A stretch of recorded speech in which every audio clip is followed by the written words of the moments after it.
On the one hand, we can all pretty much agree that this world is a messed up place to live in. We're still dealing with the effects of terrorism, both in our nation and across the planet as well.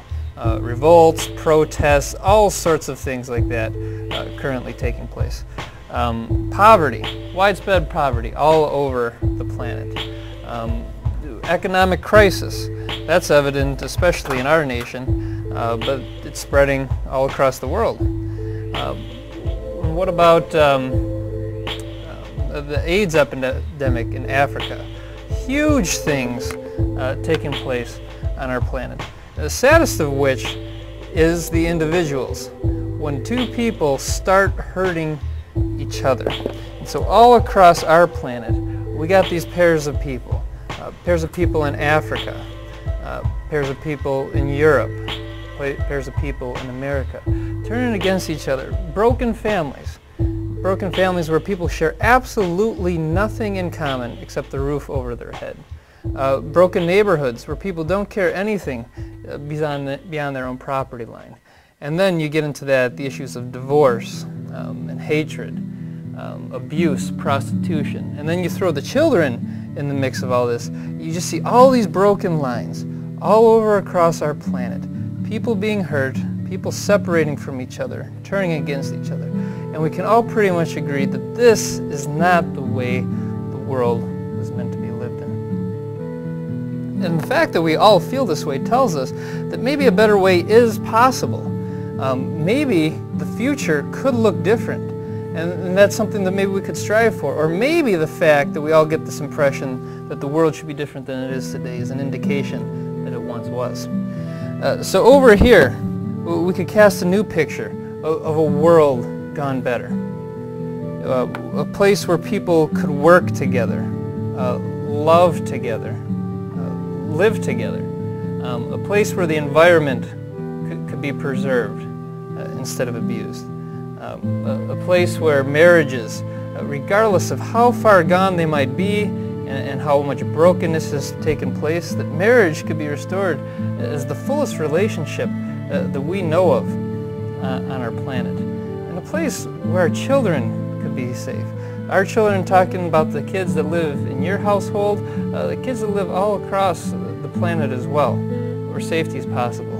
And then generosity, where the surplus from one could facilitate the needs of another. So here's the picture of the people at the center of this planet that could be in love with each other, that could be working together, if people could just figure out how to come together once again.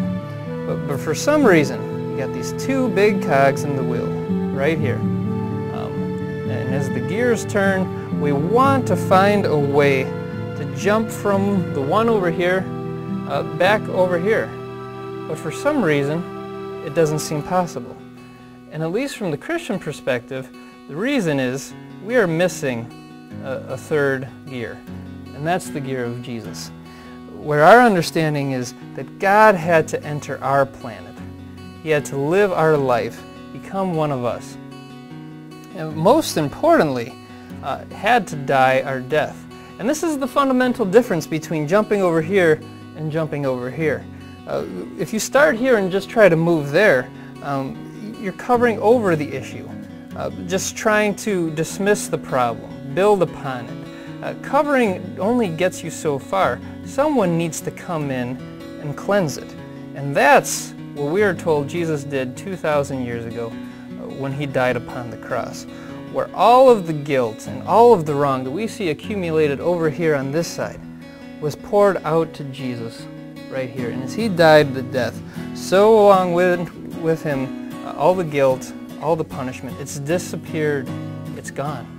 And as he was resurrected to a new life, there's new motivation, new life for ourselves, new possibilities, because he is there. And so I think what's important for us to ask ourselves is, where are we at on the diagram? Are we people that are living over here, saying this world is a messed up place to be? All sorts of hurts, all sorts of problems, all sorts of things that need to be fixed. Or are we here saying, a world could be better, people could work together, and sometimes we work at it, sometimes we don't, and sometimes it just feels naive because any progress we make doesn't seem to go as far as it could.